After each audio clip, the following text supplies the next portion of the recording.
Hello, welcome to another edition of the Willie Bragg Show. I'm Willie Bragg, and I want to discuss times where it's appropriate to work with people you may disagree with versus whether you should actually, under any circumstances, work with somebody you would never agree with. I mean, when is it acceptable and when is it ever unacceptable? So we'll start with a theme music and then we will get on with the show and we'll discuss.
Welcome to another edition of the Willie Bragg Show. As I said, my theme music is going to be a little bit shorter from now on. Kind of gets you all into the groove of the show without it, basically making the audience lose interest. Just kind of doing that as a kind of a fine line and all. But anyway, enough about that.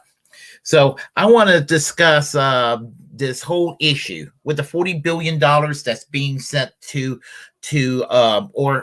actually got stalled for the time being, but the $40 billion that was being proposed to be sent to the Ukraine, and what in terms of the votes in the U.S. House and the U.S. Senate.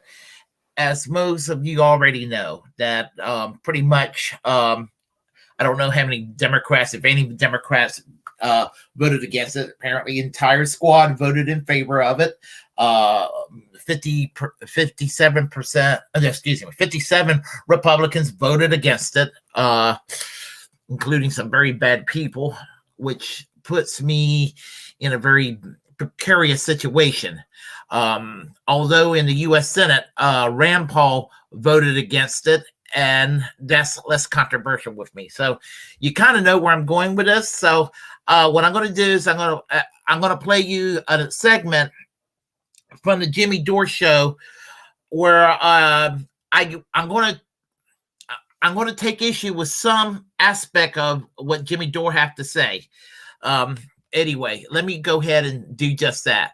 Let's go ahead and get my screen ready here, and we're going to start off with Rand Paul and what I have to say about Rand Paul, and then I'll share a few words, and then we'll carry it further. Give me a moment here. We will get this thing started. Here we go. So again, they gave $40 billion. They gave $40 billion to the military-industrial complex under the guise of helping people in Ukraine. Just like we were helping people in Iraq, just like we were helping people in Libya, just like we're helping people in Syria right now by occupying their oil fields, just like we're helping people in Yemen by bombing them and killing them, committing a genocide, just like we're helping people in Somalia, just like we're helping people in Ethiopia by backing terrorists who are overthrowing an elected government, just like we're helping people in Afghanistan. Now we're helping people in Ukraine. And the only one to stand up against it is a right-winger who I'm told is a white supremacist maniac. Rand Paul. Rand Paul stalls the $40 billion aid in Ukraine, breaking with Mitch McConnell. He's willing to stand up against his party leadership. You know who isn't? The Democrats. Bernie Sanders is not willing to do that. Bernie Sanders didn't put a hold on this bill so we can have oversight over it. Bernie Sanders is a good boy. Bernie Sanders is a good boy who will never fucking fight for you, ever. Bernie Sanders is a good boy who got his mind right. And he will never cross Joe Biden. He will never cross the Democratic Party because he'll never cross the billionaire donor class that runs this country. Bernie Sanders is there, just like the squad, to get the revolutionary progressive energy and funnel it back into a dead-end party that is pro-war and anti-worker. That's called the Democratic Party. And shame on Bernie Sanders for doing that gutless coward. And he won't even take a question from a guy like Kyle Kalinske about it. That's what a coward he is. And here is a guy standing up. And the libs, the shit libs, are such shit libs, they can't even have a nice thing to say about him. They're not even upset that Bernie Sanders didn't do this. Let's remind everybody, once again, here's Julian Assange to remind us what the actual point of the Libyan war, of the Iraq war, of the Afghanistan war, of now the Ukraine war. What is the point of all these? This is the point of it. Because the goal is not to completely subjugate Afghanistan. The goal is to use Afghanistan to wash money out of the tax bases of the United States, out of the tax bases of European countries, through Afghanistan, and back into the hands of advanced national security units. That is the goal, i.e. the goal is to have an endless war, not a successful war. That's the real point of the Ukraine war, to take money out of the U.S. Treasury and give it to the international, what do you call it, the transnational military state? I don't even know what he calls it. But it's to give it to the military-industrial complex. That's what this is all about. So this is all about. Here's what Glenn Greenwald said. He says, I defy anyone to read the Rand Paul thread, a summary of the Senate speech he gave, and argue that he's wrong. Even if you support flooding Ukraine with endless U.S. money and weapons, the amounts are staggering. The risks of escalation severe. Should there at least be oversight? So here's what Rand Paul said. He said, my oath of office is to the United States Constitution, not to any foreign nation. Congress is trying yet again to ram through a spending bill, one that I doubt anyone has actually read. And there's no oversight included into how money is being spent. All I requested is an amendment to be included in the final bill that allows for the Inspector General to oversee how funds are spent. Anyone who is opposed to this is irresponsible. He's 100% right about that. While I sympathize with the people of Ukraine and commend their fight against Putin, we cannot continue to spend money we don't have. Passing this bill brings the total we've spent to Ukraine to nearly $54 billion over the course of 2 months. Over the course of 2 months, $54 billion. You know, that's almost as much as the Russian government spends on their entire military for an entire year. Russian military spends around $60 billion in an entire year on their entire military. We just spent $54 billion in 2 months on one country called Ukraine. That's what we're doing. It's threatening our own national security, and it's frankly a slap in the face to millions of taxpayers who are struggling to buy gas and groceries and find baby formula. Doesn't that sound like something AOC and Bernie Sanders should be saying? But guess who they're not saying it? Guess who is? Rand Paul, a guy who I'm told is a nut, Trumper, white supremacist. Then why aren't you doing better than him? You guys are doing shittier than a guy you call a white supremacist? You guys are doing shittier than that guy. Well, what's the fucking point of you? I'd like to replace all of you with Rand Pauls right now. Why is it Rand Paul is the only one standing up for free speech? Do you know who the greatest propagator of disinformation in the history of the world is? The U.S. government. Are you familiar with McNamara, the Pentagon Papers? Are you familiar with George W. Bush and the weapons of mass destruction? Are you familiar with Iran-Contra? I mean, think of all the debates and disputes we've had over the last 50 years in our country. We work them out by debating them. We don't work them out by the government being the arbiter. I don't want guardrails. I want you to have nothing to do with speech. You think we can't determine, speech by traffickers is disinformation? You think the American people are so stupid they need you to tell them what the truth is? You can't even admit what the truth is with the Steele dossier. I don't trust government to figure out what the truth is. Government is largely disseminating disinformation. Why is it? Okay, give me a second here. Okay. Now what I have to say about that is this. Rand Paul is a stop clock, giving the right time twice a day. I have a lot of problems with Rand Paul. I have a lot of problems, because I don't believe in economic libertarianism. He even favors things like a national right to work law. So there, in a lot of ways, I have problems with Rand Paul. Sometimes I don't necessarily think that Rand Paul is a racist, but sometimes he talks in terms of what sounds like racial realism, and that's also problematic as well. So I don't want to make it understood that I'm somehow, just thinking that he is something positive.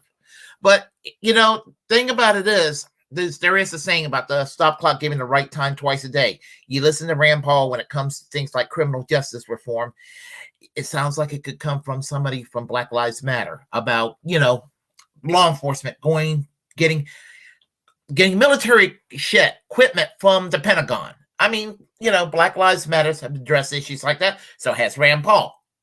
So Rand Paul was correct to go and vote to block the $40 billion for aid to Ukraine. Not because Russia is wonderful and benevolent. I want to make that clear because I am always concerned about people getting the wrong impression that because I am opposed to this war between Russia and Ukraine, that the U.S. and NATO getting involved, that somehow there is some kind of a sympathy for Russia, and there is not. I just seen this before, over and over and over again. We saw what happened. With the aftermath of 9/11. We were in two countries. Afghanistan, we were there for 2 decades, and thankfully we got out of there. We were in Iraq, and Iraq did nothing against the United States, and it was a war based on lies. And the Bush-Cheney war on terrorism, we're still living with their failure to this day. And so, I commend Rand Paul for trying to draw the line to this kind of bullshit. And like Jimmy Dore said, and I got issues with Jimmy Dore in a lot of areas, but Jimmy Dore was not wrong to commend Senator Rand Paul on this issue, and he was correct to call out Bernie Sanders and AOC in this instance. He was correct to call him out for voting for this $40 billion aid funding to the Ukraine. And for what? To fund the coffers of the military-industrial complex. Dwight Eisenhower did warn us about this shit in 1961, and it's amazing how many people don't listen to the words of Dwight Eisenhower as he was leaving the Oval Office in 1961 with his farewell State of the Union address. So anyway, but I don't have a problem with Jimmy Dore or anybody else that's on the left that don't mind linking with finding common ground with someone like Rand Paul, even though there's a lot to disagree with Rand Paul. But there are boundaries. And I'm going to discuss where it should never be acceptable. But first, before I do, I will let you listen to Jimmy Dore referring to Marjorie Taylor-Greene. And if you know where I stand on Marjorie Taylor-Greene, and I think most of you do, then you know what I'm going to be saying about what Jimmy Dore's going to be saying about Marjorie Taylor-Greene. So I'm going to let you, what I'm going to do is I'm going to play the Jimmy Dore one on Marjorie Taylor-Greene, and then I'm going to comment. I'm really going to comment on that afterwards. So hold tight right here. I should have made this 2 videos, but anyway. So you know what happened, right? So you know that the House passed a $40 billion Ukraine aid bill. $40 billion, just like that. Just like that. Just like that. Imagine if they took $1 billion and gave it to 40 cities in the United States to solve homelessness and fix our infrastructure. Imagine if they did that. Maybe we could have clean water in America. Maybe, Flint. And by the way, people always say Flint as the symbol because it's just a symbol because there's lead in the pipes all around the country.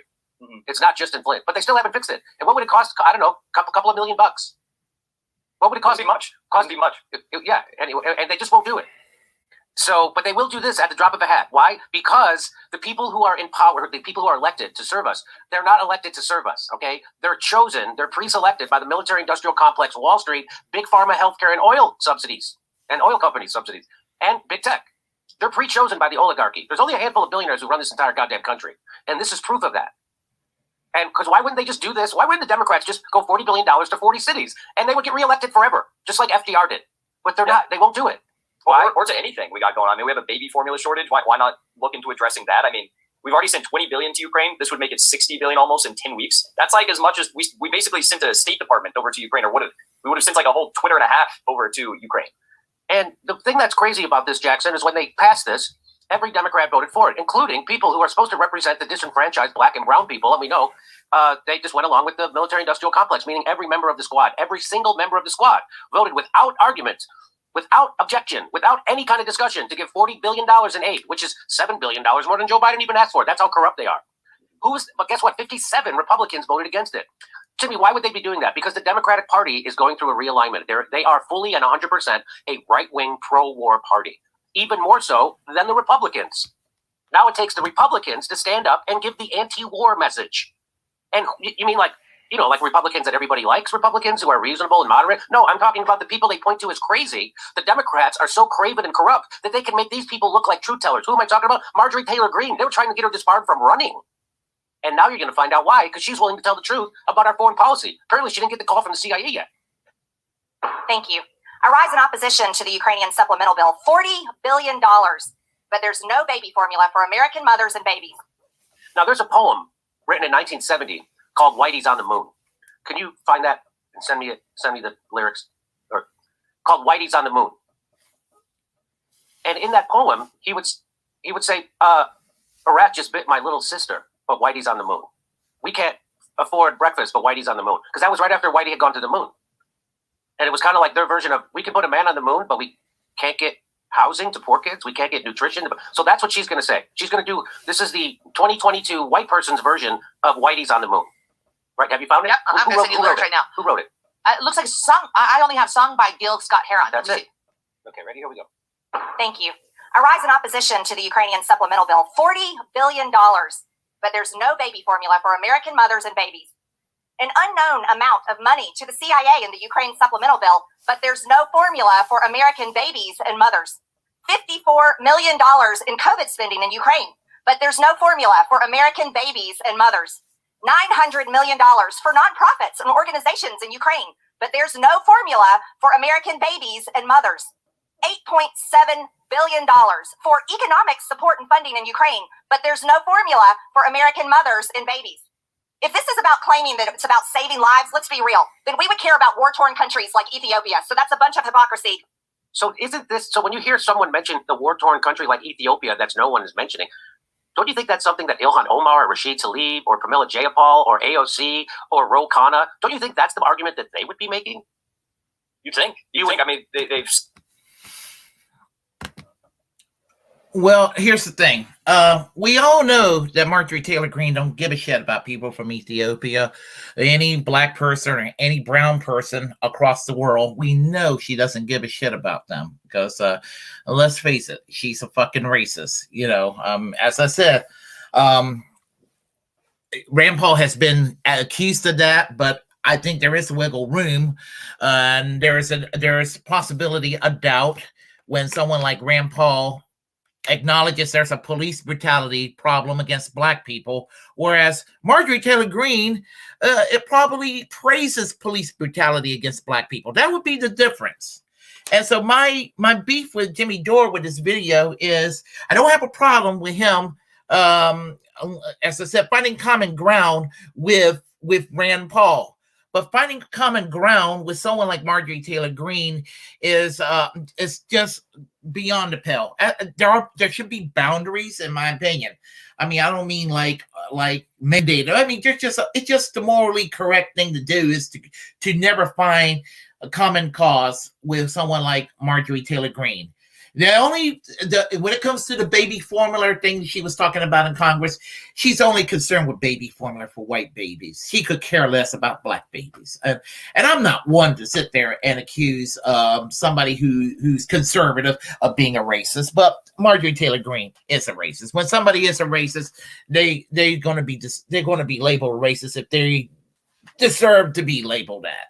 And if Marjorie Taylor-Greene could wave a magic wand, this country would not have any black or brown people. This country wouldn't have any Jews, considering what she said about the Jewish satellite with the laser beams causing wildfires in California. There would be no LGBTQ people here in this country. The Turner Diaries would be would be reality if she could wave the magic wand. Let's face it. I don't have a problem with Jimmy Dore interviewing people like, what's his name? The guy from the Boogaloo Boys. I found the interview problematic, but being an interviewer, if you're interviewing people, you're going to interview people from across the spectrum or what have you. I'll let that slide by. But there's, I take issue with Marjorie Taylor-Greene, because Marjorie Taylor-Greene, the only reason she's opposing this war is because her daddy Trump is not president doing the war thing or Bush and Cheney for that matter. Because at least with Rand Paul is not partisan about this shit. I mean, Rand Paul, he wasn't a member of the Senate at the time, but when Bush and Cheney was doing the Iraq war and Afghanistan, Rand Paul and his father were against that shit. When Obama was president and he was expanding the war to 7 countries, Rand Paul was against that shit. When Donald Trump was president, Rand Paul was against the arms sales to Saudi Arabia, which the money would be going, and the military would be, and the hardware, all that would be going to Yemen, overseeing a genocide over there, and all the rattle sampling that was going on occasionally against Iran during the Trump years. Rand Paul was against that, and Rand Paul is correctly against the $40 billion funding to the Ukraine, not because he loves Russia, it's because, I keep on hearing we can't afford stuff here in the United States. We just don't have the money for this. But when there's call for war and the military-industrial complex wants some money, they're willing to manufacture a crisis. Now, the crisis happens to be real and all that. It's a problem. And I certainly don't want Russia to take over Ukraine. But here's the thing. We can't afford it. We can't afford it. I'd rather see that money go to the American people. I'd rather see it go, like, infrastructure in this country needs that $40 billion. We could pave roads. We can repair bridges. We could do some of this. We could have clean water, like Jimmy Dore said. These things we can do with the $40 billion. And that would be so much better for everybody if we could do that, instead of just giving money for more people to get killed. And that's all it's going to do. It's going to be more people getting killed on both sides. It's not going to slow the war down, and it's not going to weaken Russia. It's not going to do anything but just exacerbate that situation over there. And that's what it comes down to. And as I said, I'm going to make it clear one more time, my position again, I'm going to make it clear. I do not support this war. I do not support Russia invading Ukraine. I want to make that clear as I can. But at the same time, there are problematic aspects of the Ukrainian government, shutting down the press, shutting down political opposition, that sort of thing. Neo-Nazis in the government. So, and I do have a problem with that. I have a problem with Russian government persecuting the LGBTQ community. I have a problem with the Russian government persecuting evangelical Protestant sects that's in Russia right now, primarily from the United States. I have a problem with these things when it comes to Russia. So I have a problem with both Russia and Ukraine. I don't have a problem with the people of Russia nor the people of Ukraine, but I have a problem with the United States always trying to find a reason to get themselves involved in another war. And that's what it comes down to. And just because Marjorie Taylor-Greene might be a stop clock for a microsecond does not mean that we should sit there and praise her in any way, shape, or form. As I said, I don't have a problem with Jimmy Dore doing that for Rand Paul, but I have to draw the line with Marjorie Taylor-Greene. I have to draw the line with Marjorie Taylor-Greene, because I'll give you an example. In a conversation years ago, I believe it was Kyle Kalinske and Nico House, they were having the discussion, and Kyle Kalinske was talking about he could see in an instance where someone like a Richard Spencer could look at Kyle Kalinske foreign policy and say that he would see some similarities in foreign policy areas. But it doesn't mean that Kyle Kalinske wants to sit there and embrace Richard Spencer. Yeah, no matter how far left or far right or whatever, you can always find areas where there's going to be some common ground with people that you have nothing in common with ideologically. You're going to find some common ground somewhere. You're going to find some common ground. Doesn't mean you were going to run and embrace them. You know, I mean, you're not going to sit there and embrace them at all. So, you know, I mean, so I'd be careful if I was Jimmy Dore doing this, because he's got a bad reputation to being developed by a lot of liberals, lefties, progressives on the online left, calling him right wing, and that's not going to help his reputation doing this. And you know, just as I said, I think that was just bad judgment on my part. I just think that was bad judgment that he did right there. Just my take on it, but I would never ever want to give a positive spin on anything that has anything to do with Marjorie Taylor-Greene, because let's face it, if Donald Trump would have been reelected and we had Marjorie Taylor-Greene in Congress and Donald Trump would be rattle-sabling for war over there in Russia, Marjorie Taylor-Greene would be drumming up for war. She'll be like a cheerleader for war across the pond. I can guarantee you that. At least Rand Paul will be consistent about this sort of thing. The only thing that Jimmy Dore was correct about when it comes to the left is, yeah, shame on Bernie Sanders, shame on the squad. Shame on them because they want to be well behaved before the Democratic establishment. On that, he's correct, but he's not correct to go and in any way, shape, or form have anything positive to say about Marjorie Taylor-Greene. There's nothing positive to be said about her. If you like what you heard, press like and comment. If you disagree, comment anyway. We will have a conversation. Feel free to share the content on this channel. As the First Amendment absolutist, it's my duty to inform you to create your own platform and utilize it, because we are the muckrakers of our time. Also, subscribe to this channel. Hit that notification bell. And until next time, we got to fight the class war. We got to go and fight against war, all war, protest against all wars. We got to fight for the First Amendment, fight for free speech, free press. And remember this, we're all Julian Assange when it comes right down to it. So until then, I will conclude by saying music. Music.